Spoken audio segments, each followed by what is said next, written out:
All right, hello, welcome back. This is the slides, or the set of slides that we stopped on. And what we're going to do is finish them and then start a new one. So we got to the end of here where we were starting to understand like how computers are working with binary. They're just fiddling around with all of these Boolean operations all the time.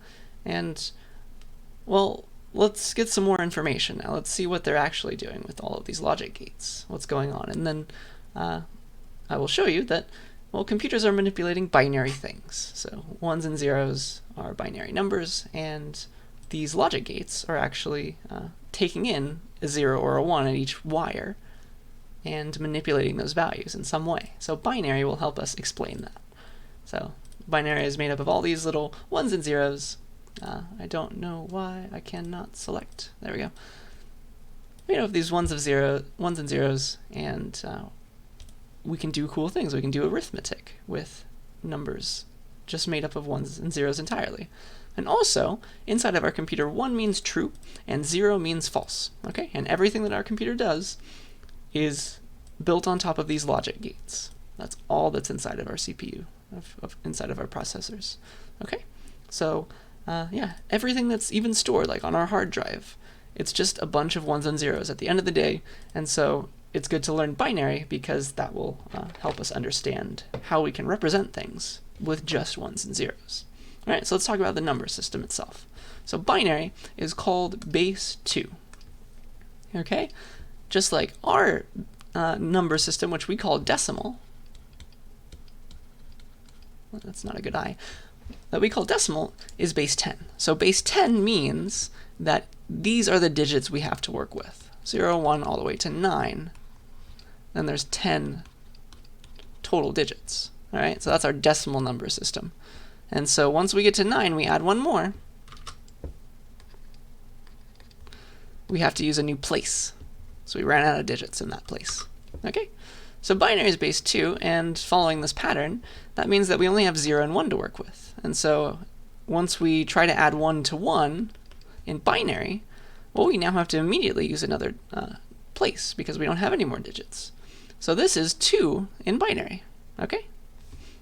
And binary numbers, they get long because you have to use a bunch of places to get the equivalent decimal digit. And so each binary digit we call a bit, okay? So this is a 4-bit number. And the reason they call it a bit is just because they wanted to be clever. So binary digit. If you like write that out, you underline these letters, that's what it means. So this is a 4-bit binary number. And it might cause some confusion because 1010 could just as easily have been 1010 in decimal. So I'm going to differentiate like this. I'll use the subscript. This is to talk about the base that I'm using. So this is base 10, and this is base 2. So this is the binary number, this is the decimal number. All right? And so all of the storage inside of our computer is ones and zeros, and so we want to kind of group those and talk about how big something is, how big a binary number is. And so we have created the word byte, and that means an 8-bit binary number. So this is an example of a byte. It takes 8 digits, 8 binary digits to store this number, and so this is 1 byte of space that it takes up. Maybe you've heard of gigabyte, megabyte. So it's just really long binary numbers at the end of the day. And the reason that, well, we theorize that we use base 10 in our number system is because we have 5 fingers on each hand. And we got 2 of those, so we can count to 10. That's the idea. So maybe if you're living in the Simpsons world, you'd be counting in base 8. All right, so let's convert now. Let's go from binary into decimal. So I am going to use those subscripts again to talk about something in binary, something in decimal. And the way we break down a binary number and somehow convert it to something in decimal is the following. So we're going to split it out into places. This is the 1's place, this is the 2's place, this is the 4's place, just like this is the 1's place in decimal. This is the 10's place in decimal. So let's go back to grade school and break down a decimal number, let's remember how to do that into its places, okay? Using these exponents and bases. All right, so this 1,234 in decimal is 1 times 10 to the 3, that's the thousands place, plus 2 times 10 squared, hundreds place, plus 3 times 10 to the 1, that's the tens place, and then 4 times 10 to the 0, that's the ones place. All right, so with that pattern, notice that we're using the base that we're talking about in each step. That is the exponent that we're using, and we're taking it to some place. Okay, so that means that if we want to break down this number, this binary number, well, we'll just do the same thing, but in place of like times 10 everywhere, we're going to use times 2 everywhere, because that's the real base. So this is, it's easier to go backwards, it's 0 times 2 to the 0 plus, now this one, 1 times 2 to the 1, now the middle one, plus 0 times 2 squared, plus 0 times 2 to the third, plus, gotta write it tiny, 1 times 2 to the fourth. Okay? So that's a binary number. That's how we break it down. And we can translate this into decimal by just doing math in our decimal number system. So this is simplifies to 1 times 2 to the 4 plus 1 times 2, which is 8 plus 2, which is 10. All right, so that is how we converted a binary number to a decimal number. So that is 10010 in binary is 10 in decimal. Isn't that cool? All right, so now let me give you an exercise. So maybe pause the video, try and do this one yourself, and yeah, the whole secret is you're just going to use that expansion of those places like we would do in grade school, okay? Just with a different base. All right, so assuming you have unpaused the video, let's do this. This is the ones place, 1 times 2 to the 0.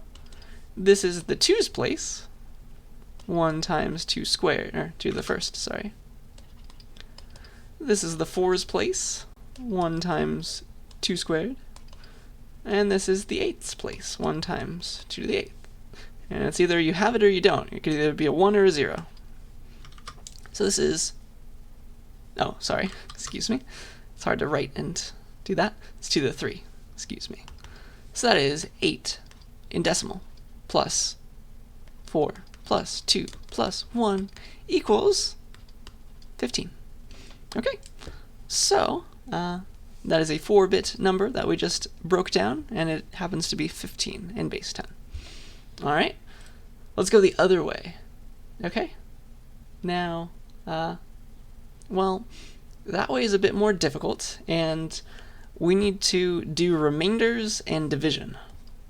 And, well, it's a bit of a process, so I'm not really going to test you on this. You can always just use the internet to break it down for you, but just in case you were wondering how to do this, well, we have to kind of extract the digits from a binary number in a certain way. So maybe think about instead how we would extract the digits from 123. And it turns out that you could break 123 out. We can make an algorithm that extracts all these digits in reverse order. First we can get 3, then we can get 2, then we can get 1 by doing the following. We can take 123 and get the remainder from dividing by 10. So I'm going to use this % sign to mean that, and that will become useful to memorize when we use Python. This is the operator in a programming language that takes the remainder. So this is going to give us 3. And so 123 mod 10 we say. This is the modulus operator. I pronounce it mod, and it takes the remainder. So remainder after dividing by 10. Okay? That's that. And, well, the way we can break this number down now is, well, first we can get the 3 out by using this operation, And then, if we want to do the same thing for the 2 next, we need to somehow transform 123 into 12.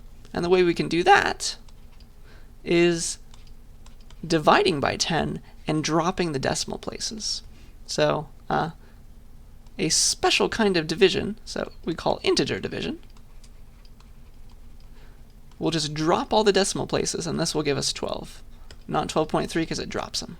Okay? And then you can repeatedly use this process to break down a decimal number. Okay? So keep on dividing by 10, throwing away the remainder.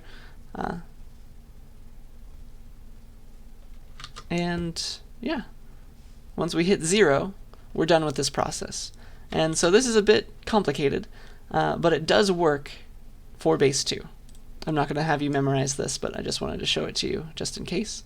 So 8 mod 10, how do we convert that to binary?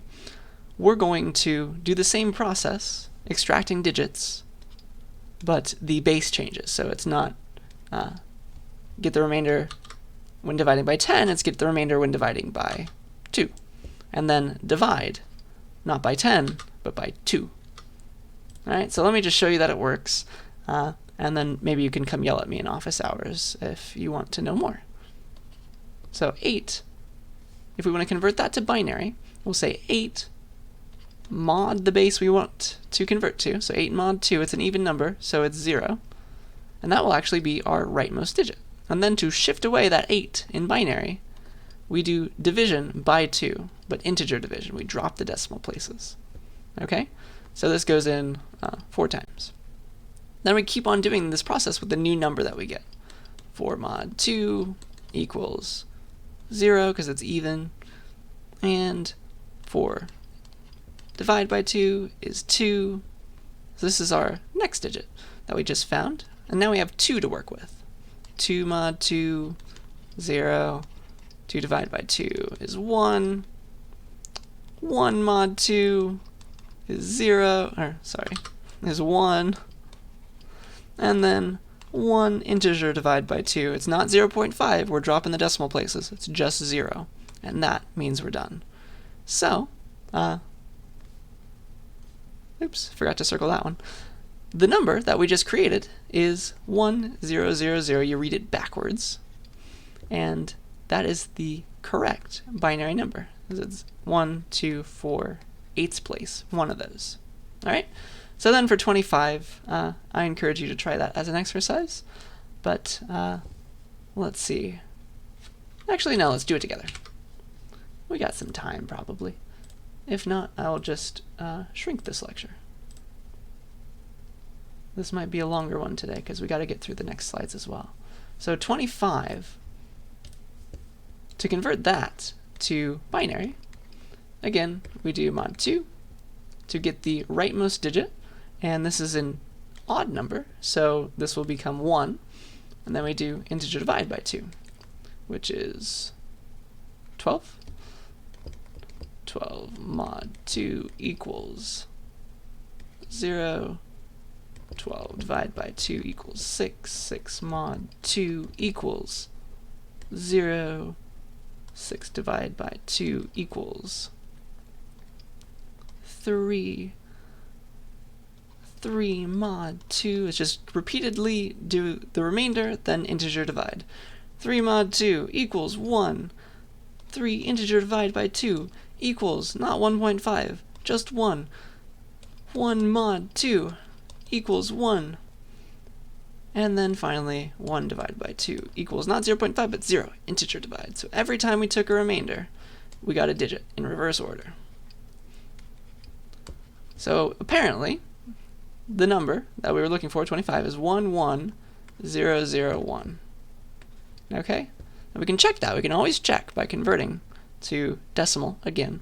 This is the ones place. 1, 2, 4, 8, and 16. So 16 plus 8 plus 1. What is that? But 25. Okay? So that's the process. And you can also, just briefly, I'm going to show you this, you can add binary numbers. You can do anything that you wanted to do in decimal in binary. Okay, you can even have like 1.0101. That's a decimal binary number that is a fractional number. okay? But let's just add two simple numbers, 1101 and 1111. Why not? So these are both base 2.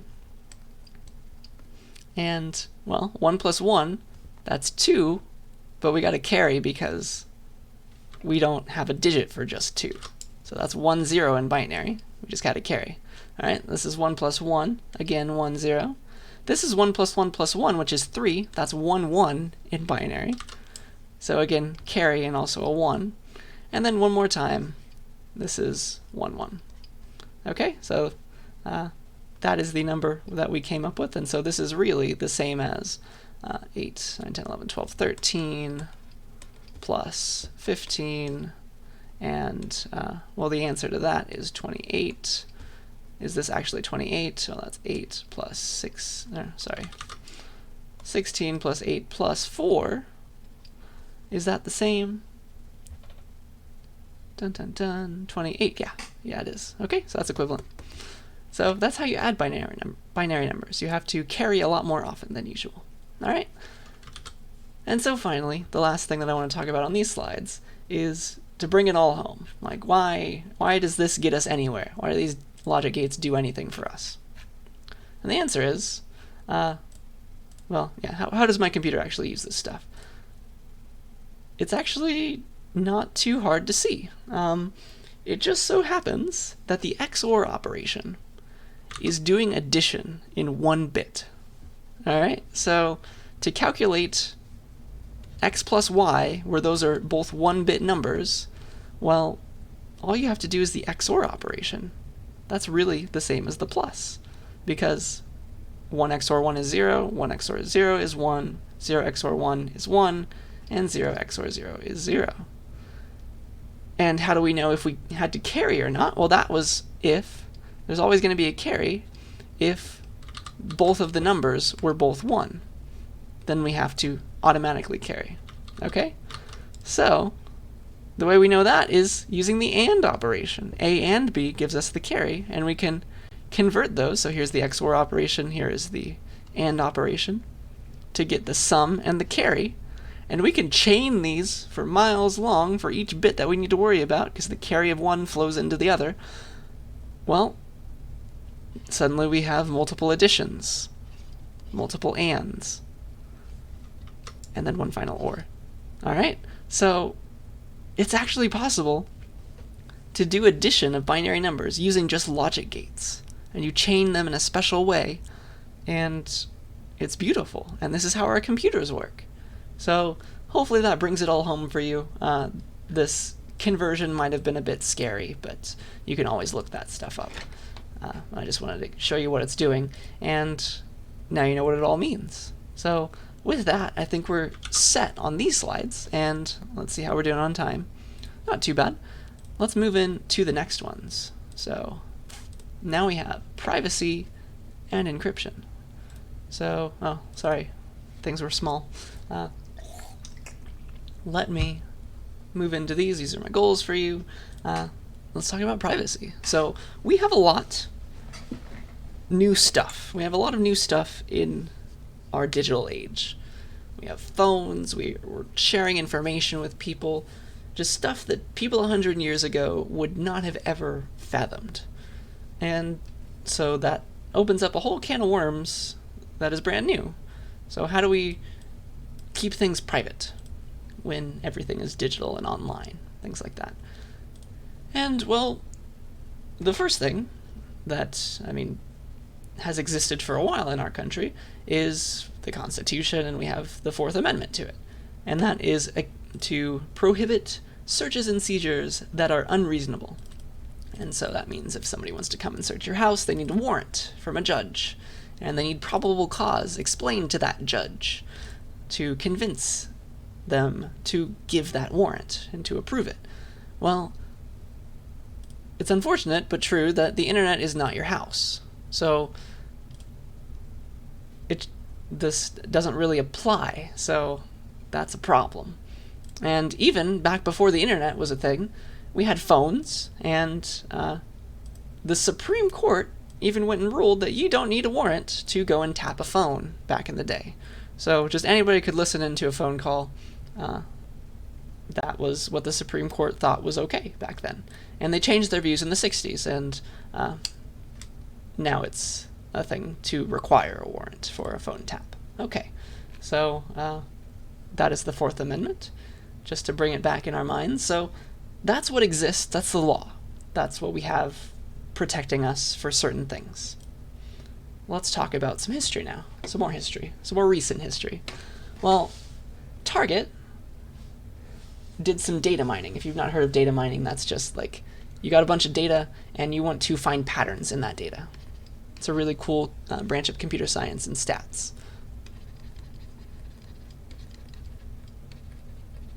And so Target, what they were doing is they noticed that pregnant women would buy certain products at certain stages of their pregnancy.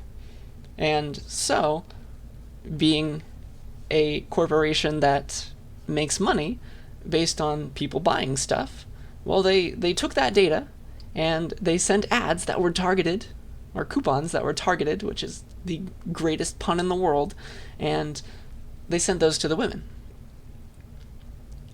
And so they knew what stage of pregnancy those women were at based on what they were buying, the patterns that existed in their purchases. And the question is, does this infringe on their privacy? Target collecting this data from them, what they're buying, okay? And trying to give them more targeted ads or coupons. And so the two people that we want to ask this question to are Kant and Mill. Well, what would Kant think about this? Should everyone always try and target people for their ads to show them things that they might be interested in? Well, that's a good question. And the answer, probably from Kant's point of view, is most likely no. You probably shouldn't be looking at people, tracking their every movement, their every purchase. Kant would probably be all about privacy because of that. And then you have the utilitarian point of view, which I would say is probably yes, depending on who you're asking. So is there utility on this? From Target's point of view, oh yeah. They're making more money because of this. They're like, all right, this person might want this product. Surely I will tell them about it, because maybe they didn't know, and they might buy it now if they weren't before going to do it, going to make that purchase. So now, from a utilitarian point of view, Target has every reason to send out these ads to women. And, well, there's a bit of a clash between Kant and Mill here, and probably you. I would love to give like a debate on this in class and all the other topics, but unfortunately we can't this semester. But you might disagree with this. And that is the rub. So what is the right thing to do? You can argue both ways, and it depends on your point of view. Okay? The right to be forgotten is a thing in the European Union. So that's what EU stands for, if you've never heard of that before. The European Union is a bunch of countries that got together, made a bunch of laws that try and protect them all, strengthen numbers, right? And the UK just got out of that, unfortunately. So, well, they have this thing called the right to be forgotten. So you can ask for your stuff to be deleted from the internet forever, and companies have to comply, which is really nice because, I mean, if I go back and look at my Facebook posts from high school, they look horrible, right? I would like to delete them, but maybe I want to cringe some more later, so I'll keep them there. And if I ever wanted to delete my Facebook account, Facebook doesn't really like that. They make you jump through a bunch of hoops the last time I checked to just get rid of your account and all of its information. And they're more about you deactivating your account and saving everything for later, just in case you want to come back. It's hard to delete your Facebook. And so countries, or coalitions of them, want to allow people to delete their stuff, which makes sense. And that goes as far as to going on Google and manipulating the searches there. So people are allowed to use this law to get search articles, search results that may be news articles usually, things like that, written about a person or by a person, and people are allowed to take those links offline from Google by requesting under this law. Okay? So, there are two sides to this. On one hand, it's your personal information. This is personal stuff. And if you want it gone, there's an argument that says that you have the right to get it out of there. Like, you didn't want it, it's about you, let's get rid of it.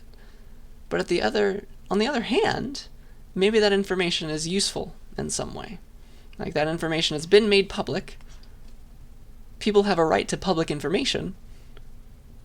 Well, why can't we keep it there, right? So there's this divide between your personal stuff, your personal rights, and like public good. If this information has been made public, well, there's probably a good reason for it, and people want to have it continue to be public. Okay, so there's two sides to this, and I encourage you to think about the arguments in both cases. We can break down every argument in this class, and they're all fun to talk about, and I wish I could give debates and little discussions.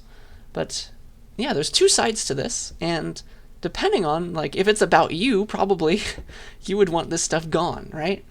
But on the other hand, maybe somebody else would want to see this and want it on the internet until the end of time. Okay? So that is the right to be forgotten. It exists. And it could be argued to be a good thing or a bad thing. All right, video surveillance now and face recognition. So it used to be a thing back in the day, and everybody was afraid of it.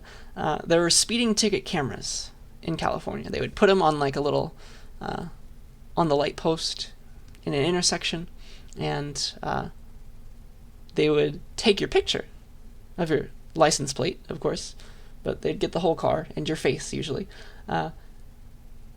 They would take your picture because there was a little speed reader inside of this camera, and once you went too fast, it would take that picture and send it to the police. Okay?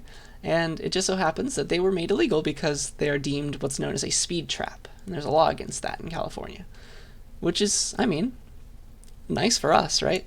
But France, for example, loves their speeding cameras. They're all about that. They like to put them in places, they get tax revenue because of them, and in theory, they're keeping places safer because people are going slower because they don't want to get caught by these cameras, okay? So on one hand, they increase safety, perhaps. That's one argument in favor. But on the other hand, it's like, it's, again, your personal information is being captured without your consent.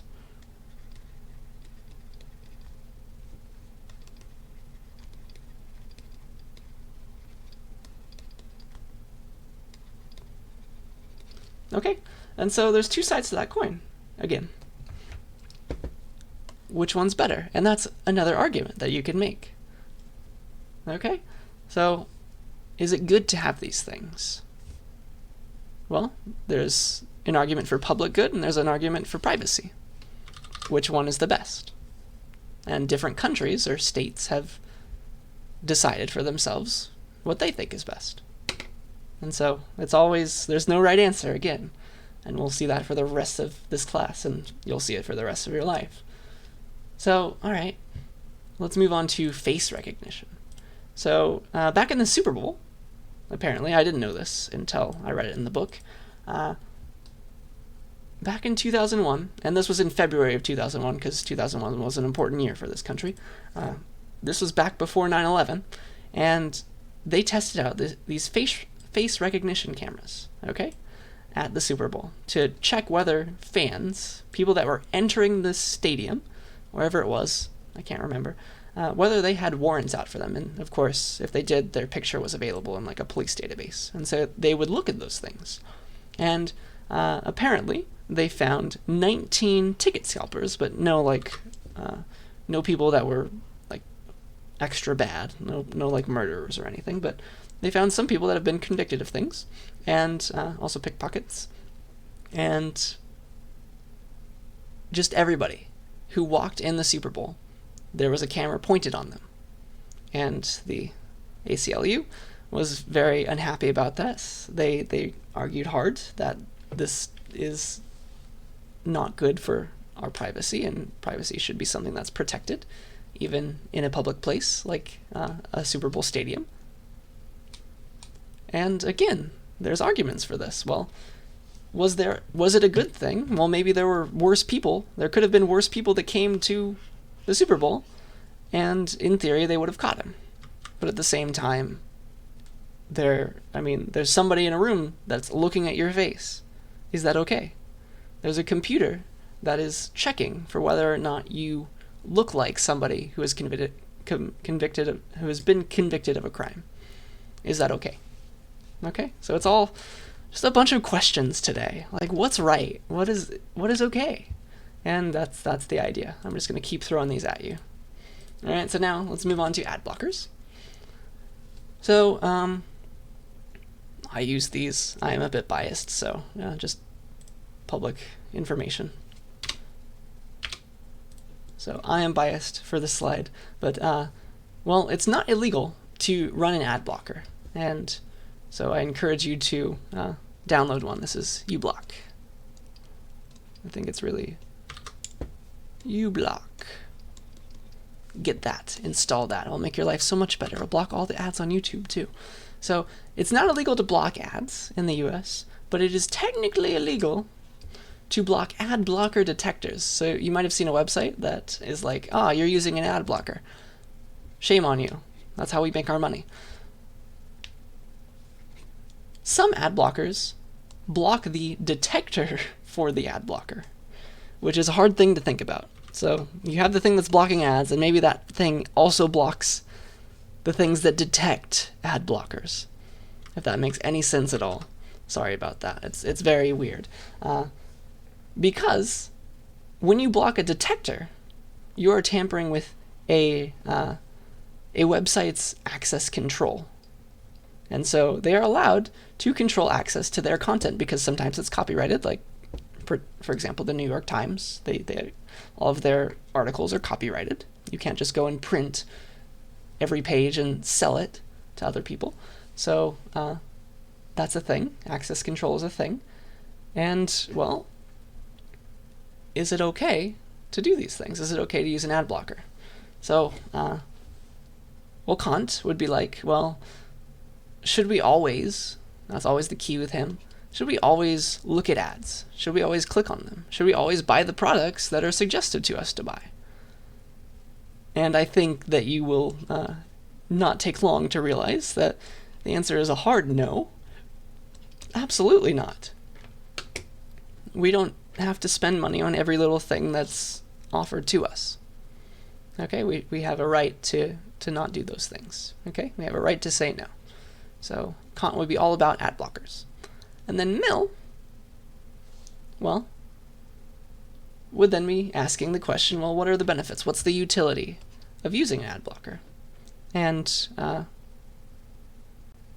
I think that Mill would probably also agree that ad blockers are a good thing because, well, you don't have to be, like, there's not a bunch of pop-ups in your face all day. Fewer pop-up ads, like less filler and more content. Like, you're actually looking at the content of your web page when you're using an ad blocker. You're not looking at the images that are placed a million copies on each side, like, that you shouldn't be looking at, that just detract from what you're trying to view. But on the other hand, this is the argument that you would make. That's your utility as a person who uses an ad blocker, but the websites, from a utilitarian perspective, they would be against ad blockers because, well, less money. And to them, that is the utility. Like, there's far more utility in showing ads than getting rid of them and maybe gaining more viewers because you got rid of your ads. Like, they might come to you more often if that's the case. But no, it's usually all about the money. And so from a utilitarian perspective, It depends on your point of view. If you're the website, you're all about the ads. You want them because it makes you money. But if you're a user, well, you don't want to see the ads. So you get more utility from not looking at them. And then the whole idea of utilitarianism is you're supposed to consider both of these at the same time, like everybody. Try and add up the utility for everything. And I guess it depends. Like if it's a very small website that maybe doesn't have a lot of viewership and like it needs that money to survive, maybe you'd vote for showing the ads and not having ad blockers. But again, there's no right answer. Okay, so that is ad blocking. Let me see how we're doing. Yeah, this might go... We'll definitely have time to get through everything, I think. These are just a bunch of examples that I've been throwing at you here to talk about privacy. So now, we have Google Street View, which you might have used. I love it. It shows me like if I want to go someplace, like what it's going to look like when I get there, like where I need to turn at that small little intersection. Oops.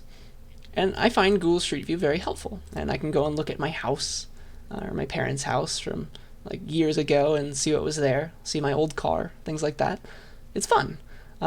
In Germany, there is barely any Google Street View. If you can see my mouse, all the blue here, all the streets mapped and captured using Google Street View. And here, in Germany, if you try and drag the little Street View man onto Germany, this is how I took this screenshot.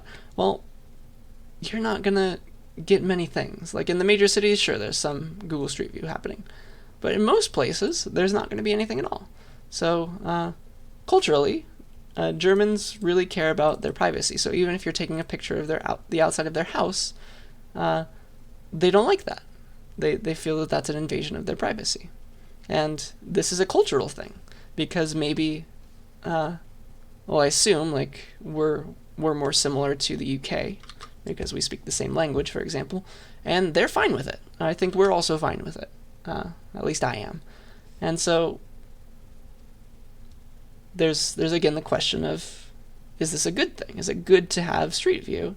And I think from a utilitarian perspective, at least, yeah, this is great. Like I can use this and I get a lot of use out of it. I get a lot of benefit. So that is another question. It doesn't have to have the same answer by every group of people. So, for example, the Germans are not about Google Street View, even if it blocks even if it blurs your faces, even if it blurs the license plates. They don't want you to see their house. All right. Now, well, how do we keep things private if they aren't on the internet? One way to do it is to use this concept called encryption, which hides things that you're sending. So I can send a message that anybody can see, but only the person on the other end can decrypt, can actually understand what I was really saying. That's the idea. Right, so encryption is the process of encoding information into some form that somebody else cannot see and sneak up on you and take from you. Okay, so they can't understand what you're trying to do because your information is encoded. Okay, it's like garbled, it's unintelligible. So only the people, the parties that a message is intended for, are able to decode or to decrypt that message. Those are, in essence, synonyms. And so today, the way that we're using encryption is actually happening all the time for security, like if you're logging into your email, logging into your bank account. You're sending your password over the internet in an encrypted way, and so that's how nobody's able to steal your password information. And also, they can't see the page that shows your bank balance. That whole entire page has been encrypted before it was sent to you. Okay, and then also commerce. Like if you go and you buy something on Amazon, you're gonna have to again enter your password, enter your credit card information, and all of that information, as it's sent over the internet, it has been encrypted. Okay? So things like that. So even though you're sending your information through, for example, Comcast's internet backend, well, Comcast just sees the ones and zeros that have been encrypted, not the ones and zeros that represent your actual credit card number. Only you and Amazon on the other end, only you together have access to that information. Okay, that is the idea. So there are ways to encrypt things, and let me show you a simple one and then a difficult one. Okay, so this is called the Caesar cipher, or ROT13. So ROT stands for, maybe it's rotate by 13 characters. That's the idea. So you take your A and you shift it 13. So A plus 13, A 13 characters later happens to be N. And so instead of sending A across the internet, you would send N. Okay? And that's the idea. So hello, if you use this process, this ROT13, maybe ROT13, I don't actually know how to pronounce it, I've never read it out loud before, you would do this. You'd change the H's into U's, the E's into R's by following this table. Okay? The L's into Y's, the O's, you just go to the other side. You kind of fall off. 13 later, it goes through Z, and then Z repeats into A, and then it becomes B. Okay? So you're going to follow that process, and so instead of sending hello to somebody, you would send Uryib. Okay?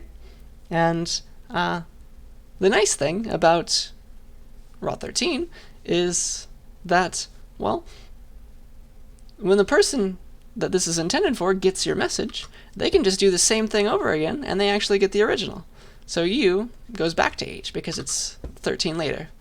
And adding 13 and wrapping around just gives you H again, which is really nice. And the reason they chose 13 is because there's 26 characters in the alphabet, and 13 is exactly half. All right? So because of that, this thing is known as, it's called its own inverse. So you can apply this operation twice and come back to yourself. And so that just means that the person on the other end can apply the operations again and get back the same thing. And anybody and their dog, unfortunately, can read this. Like, this maybe back in Caesar's time was so cool and unheard of, and nobody could decrypt it, but now, well, it's super easy to do because I just told you how. Okay, so sending this, using this kind of encryption on the internet would do absolutely nothing for somebody who's trying to attack you, right, and steal your information. All right. Now let's get into something called advanced encryption. And RSA is a combination of 3 people's last names. So those were the people that invented this algorithm. I highly suggest that you look this up on Wikipedia because it's so cool. And, well, this is essentially part of the process that is being used today. Okay, so this is a type of encryption that is used today, and it will be used for the rest of the foreseeable future until we figure out how to factor numbers very quickly, and I don't think that we'll ever figure out how to do that. Maybe we'll talk about that in a future lecture. So there is a notion of a key in decryption, or encryption. Here's my key. And, well, the key to encryption is publicly available. You give somebody, hey, I don't know, here's you, here's the person you want to talk with, in an encrypted way. You give them your public key. That's what it's called. And they will use that to send a message back to you encrypted with that key. Okay? So boop, they use the key on the message that they had to send you. And so anybody can use that public key and send you something. And the nice thing is, well, it's been encrypted when they're sending it to you, so nobody else can see it and understand it. But also, you have, by yourself, you're sitting here with a private key that nobody else has, and that will be used to unlock anything encrypted with your public key. Okay, if that makes sense. And I'll show you an example on the next slide. So you have the secret private key that you keep to yourself, and that lets you actually go and decrypt any message encrypted with your public key. Okay? Maybe I should underline this one. And invented in the 70s, and it will probably never go away unless we solve the P equals NP problem. Okay? Or like have quantum computers everywhere. And the reason that it works is because it's really, really hard to factor numbers. Super, super hard to do that, especially when they're really, really large. And they're made up of like only 2 large prime numbers multiplied together. And so this is like it takes a lot of computational work.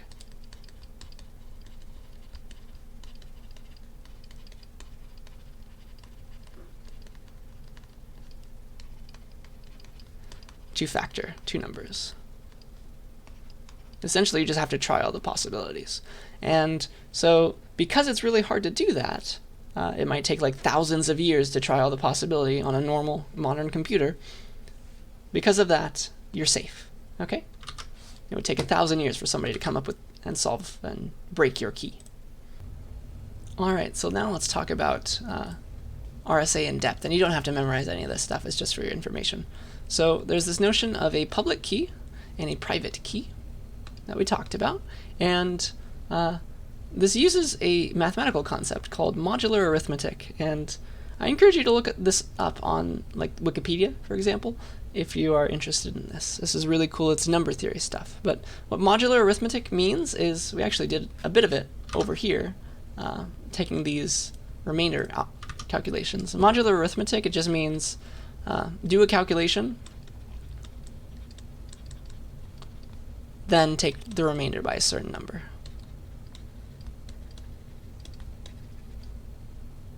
Let's call it n. Okay, so that's what modular arithmetic means. You do whatever you intended to do, and then you always just take the remainder by some number. It's usually a large number. Okay, so a public key consists of 2 numbers, n and e, and then a private key, we call it d. And these are both generated, or all of these are generated from giant prime numbers, and it's actually surprisingly easy to generate random large prime numbers, which is fun to think about. I encourage you to look into that or ask me about it. I had to create one of these for a graduate class, a generator for large prime numbers. All right, so now D and E, they're called modular multiplicative inverses, and that's a large word, a large phrase.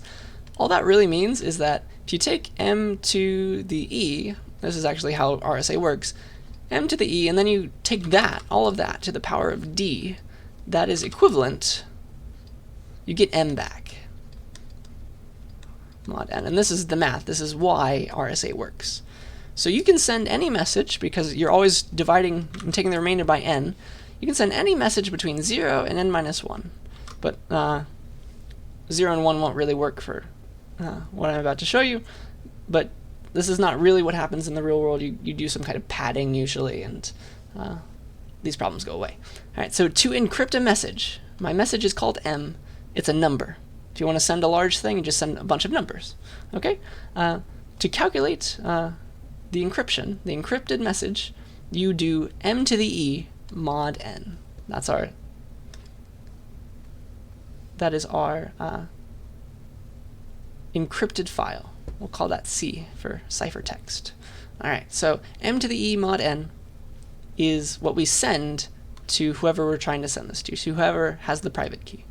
So with that person then does c to the d mod n, and they end up with m again. That's the idea. So we made c, which is jumbled and unintelligible by anybody, and then we gave that to the original person who has a private key, and they just took that to the power of their d, and they got the original m back. Okay? That's the idea. That's all that it is. And there's just some strong math behind this that makes it work. All right, now let me show you an example with these numbers here. I'm going to, don't be afraid, I'm going to go into Python, which is what we'll learn later in this class. And we're going to talk about these things. So let's see here. I want to set these values so that I have them later. So n equals 3233, d equals 413, e equals 17. And now if I just say n, I get the number back. Okay, so I'm going to send, using these things, a message. My message is going to be the number 42. So let's encrypt 42. So my message m, 42, m. So to encrypt M into our C, we take my message to the power of E mod n. That's what these symbols mean, to the power of and then mod. Okay? So C that I'm sending to the user, or sending back, is 2,557, which looks absolutely nothing like 42. It's been encrypted. All right, so now on my end, I get C and I have my private key. So I'm going to take C to the power of D mod n. And if you don't take the mod, these are giant numbers, okay? Even bigger in practice because you're actually using super huge values of n, e, and d. So if I decrypt this, I do C to the power of D mod n, I miraculously get back 42. And this is a number theory thing, a number theory reason for why I get that back. But isn't that cool? That is RSA for you. And obviously things are happening on a much larger scale with huge numbers. But that's an example of why it works. Okay? And so the question for you is it ethical to use encryption to send messages over the internet? Okay, and dun dun dun. Let's talk about what Kant might think and what John Stuart Mill might think. So Kant is all about always. Should everyone always do this? And, well, Kant, I would believe, is a proponent of privacy. So Kant would be like, yeah, I don't care. I don't need to see anybody else's stuff. So sure. Yeah, everything should always be private. Yeah. Private info should always be private. Dun dun dun. Like I have a secret. It's okay to have a secret. And I don't need to broadcast that to the world. I think that's what Kant might think. And then Mill would be like, well, what's the utility? What do I get out of encrypting messages? Well, I get privacy. That's a good thing. Like that's a thumbs up. And well, other people who maybe like governments who are looking for, I don't know, people who are going to do bad things, well, they lose that ability to see whether or not something bad was going to happen. They lose the ability to see and maybe protect you. Maybe, I don't know. Bad for protection maybe? And I kind of disagree with this, so that's why I'm probably giving a very weak argument, but I think you could argue in either case, depending on whose point of view it is. You could argue a utilitarian case for either for or against. Okay? That's the idea there. And, alright, the last stuff, then your essay. It's a bit of a longer, a lot of topics today, but that's okay. They were all useful for us. So now, one last thing on privacy. I have 3 cases that we'll discuss. So, first we have Chelsea Manning. And this was back in 2010, and what she did was she gave WikiLeaks, which was like a website that like hosts things that have been leaked, which means stuff that somebody didn't want out there. And so she leaked a lot, quite a bit, of either classified or sensitive documents from the military and just like diplomatic places. And so one of the main things that I remember is like information about civilian casualties in the war in Iraq. Okay? That is something that was not really known about from like a civilian perspective, and there were some shocking numbers that were released in this leak. Okay? So that is something that got released.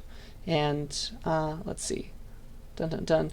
Yeah, it's hard to imagine this to ever happen. Like if we didn't have like information, people would not have access to this stuff. People like Chelsea would not have had access to this information. That would have only like been the person at the very top of the organization otherwise. But now we're in the information age, and we have access to this stuff if we work for a specific company or like a specific section of the government. And so she was sentenced to prison for quite a while because of this leak, but that sentence at the end of Obama's term, I think, was commuted. And so she's either, I think she's out now, I can't quite remember. But that's the question. Does the value of informing the public about these things, like these quite easy to argue that they were bad things, does that outweigh the value of the confidentiality of these things? And so that was the reason she was sent to jail, because maybe these leaks would give away the personal information of people who like were in charge, who ordered these things that ended up going badly. Like there might be retaliation, for example. So confidentiality protects people. That's one end.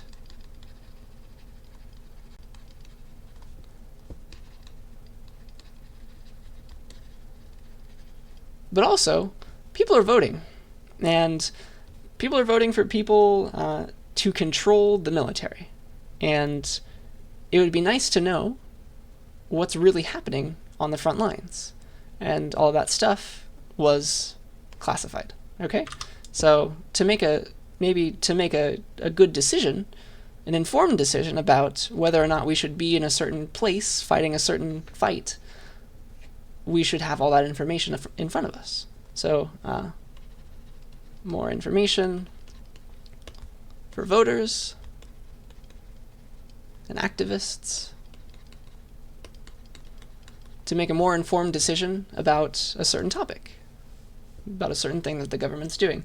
So again, here's the line. Where do we want to tread? And just like everything, there is no right answer.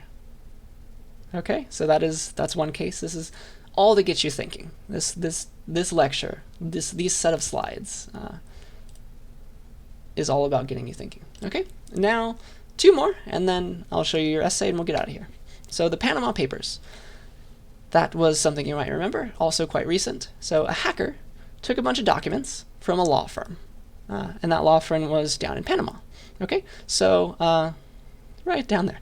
Okay, so well, those were some interesting documents. They showed how people not from Panama, so foreigners, they were making offshore companies. And those companies would then go and invest a lot of money. So this is something that a lot of companies do, like back in the day.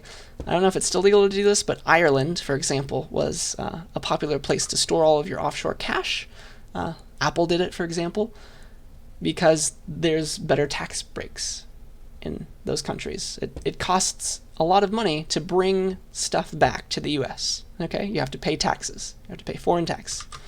Okay, that's the idea. So it's better to keep your money elsewhere if you can. And so that's what a lot of people did. They had money. They had the money to start these offshore companies, and they did that. A decent amount of this money was thought to be corrupt as well. Okay, and there's all of these red countries had people implicated in this leak. Okay, a lot of that money was thought to be corrupt, but a lot of other people who did the same thing, they were still following their law, the law of their country, but the practice, of course, is shady, and there's something to be said about that. But all of this information got leaked, and the scale was again huge. Like, look at this. It's almost the entirety of the globe. And so a lot of people got called out, and some of them it was not right to do that because they were the ones actually following the law. Others were not. Okay? Well, that's the case. There's again 2 sides to this. Like, by leaking, you have shown that some people, like you put some people's name out there that did not need to be shamed, right? But the argument again, though, in favor of this leak is, well, this information is going to show a lot of corruption that's going on in the world, and that will help to fight it. Okay, so again, there's 2 sides to the coin. Where do we draw the line? And this is the kind of stuff I want you to argue about. I want you to find both sides. I want you to see which one you believe in. Or maybe if you believe in both, or there's some qualifications on either side. That's the idea. All right, so finally, and this is the topic of your essay, is Edward Snowden. So he was a contractor for the NSA, National Security Agency, I think, and that was in the US. And so he was working, and he leaked a bunch of documents in 2013. And that showed how the NSA was spying on US citizens. It was meant to be spying on other people, but it was spying on its own citizens. And there were a bunch of backdoors in popular services like Google, Facebook, etc. The list goes on. And these services were thought to have been encrypted. So we were trusting those people to encrypt our information, but they were not. They gave a backdoor, is what it's called, just a certain way to get in for the NSA. Okay? And the NSA was not at all legally allowed to do what it did. Okay? So it was breaking the law at the time. But Snowden, by releasing this information, this information was again classified. Okay? This is all hardcore classified stuff. So he broke the law and ran away from the US because of that, because this was all highly classified. Okay? And so there's an argument to keep classified things classified, and he tried to follow the usual channels to get this stuff taken care of because he thought that it was wrong. But he eventually took the matter into his own hands, and he leaked all this stuff. Okay? So he was indicted for espionage. That's the technical term for leaking this kind of information. And in order to not be in jail right now, he is currently living in Russia. So he fled to arguably one of our enemies to avoid prosecution. Okay? So I want you to do some more research and try and discover, well, was he in the right? Argue one way or another. So that is going to be your essay, right? It's a mini essay this time, so let me scroll down. Of course, this will look different once I put this all out there, but it's going to be a 500-word little essay, and this is your prompt. Was it right? Was it right for Snowden to blow the whistle on the NSA? And I want you to do some research. You have to cite at least one source in your essay. And also, do we have a right to privacy on a public utility like the internet? So answer both those questions. For example, everybody in Fresno has PG&E, and they are hardcore monitoring how much power you are using, so nobody really cares about that. Why is this different? So use that, respond to that in 500 words, and you must cite at least one source in your essay. So that is your next essay.